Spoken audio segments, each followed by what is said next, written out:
Hi guys, I'm Stormageddon97 and welcome to my figure review for the Reaper.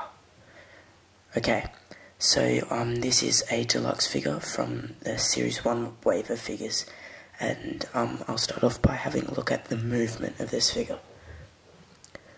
So this figure has a lot of articulation. You can move the wings up and down here, side to side here in a sort of ball joint, as well as moving them like that. Unfortunately, this wing on my figure is a little bit loose, but yeah, so that kind of sucks, but the rest of the figure is really good, so that's kind of overlooked. You can easily overlook it. You can move these feet too. They go up, they do a full 360, so you can put them however you like. And these, well, I suppose you call them arms, move up and down. If you just have a look, then we've also got a movement of the tail area a little bit. You can move side to side, and the fins can move a little bit, if you've called them that. But it looks like you can move it here, but you actually can't very well. So, yeah, it's got quite a bit of articulation, this figure. It's quite cool. It's also got a head that can move side to side. Unfortunately, this sort of limp wing is the only drawback, but then again that happens in a lot of figures. They've just got a couple of weak limbs or something like that.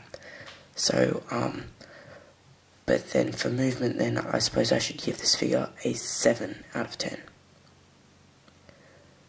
Okay, now we'll have a look at detail. As you can probably just see, just from then looking through all the movement, this figure is very detailed, right down to the sort of membrane-like texture of this part of the plastic here. The wings look very bone-like. It's got discoloration here, just as if it was scales, and then its tail, similar all the way through.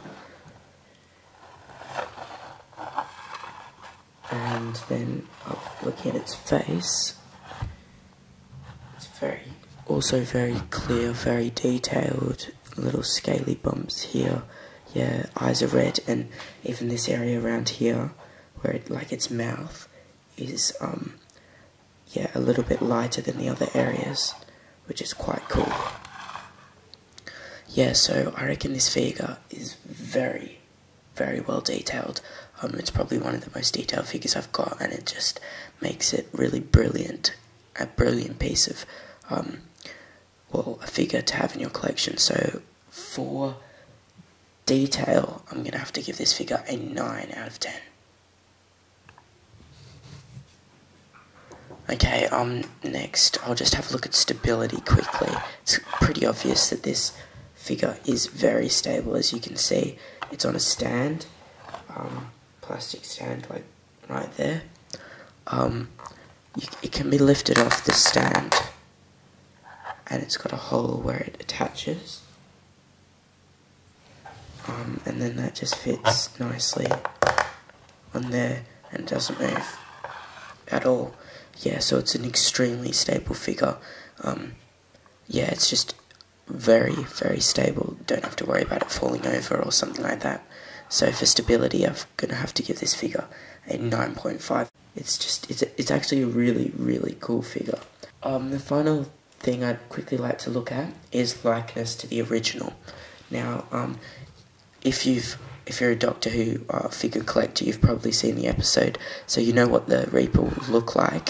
And yeah, this is just a brilliant replica of the actual creature. Down to everything, every little detail. It just looks so similar to the real thing, and it's interesting because the real creature was completely computer generated, so this actual solid model of it is very, very accurate. So for likeness to the original, I'm also going to give it another 9.5. Okay, finally I'd just like to show you another neat little addition this figure has. It's got a light up or electronic glow. You might have seen this little button here. It's well concealed right there, yeah, it's very well concealed, but essentially, if you press it, the mouth lights up like that. Just like when in the Father's Day episode, the Reaper eats its victims. Yeah, so that's a very, very nice little addition, and it's pretty much a case of the icing on top of the cake. Like, it's just makes this figure so realistic and so just an excellent figure to have in your collection. So, yeah, overall I think this figure is brilliant. I really like it, and I've had it on display. It's one of the prides of my collection. It's just brilliant. So now that I've had a look at all those different categories, averaging up the scores, this gives the figure an average of 8.9 out of 10, which is, as you can see, you might have seen from my already couple of figures that I've already reviewed, that's the highest rating figure so far. So that's very cool, and it definitely deserves the top spot for the moment. I really think it's a brilliant figure, and if you haven't got it, you should definitely get it. If you'd like to have a detailed look at the packaging, I didn't get time to include it in this video, but will have put a video already up on my channel, or will put a video up, so I'll link it in the description when that video becomes available. Otherwise, guys, thanks very much for watching. Definitely get this figure, and for more figure reviews and Doctor Who updates, please subscribe. Thanks.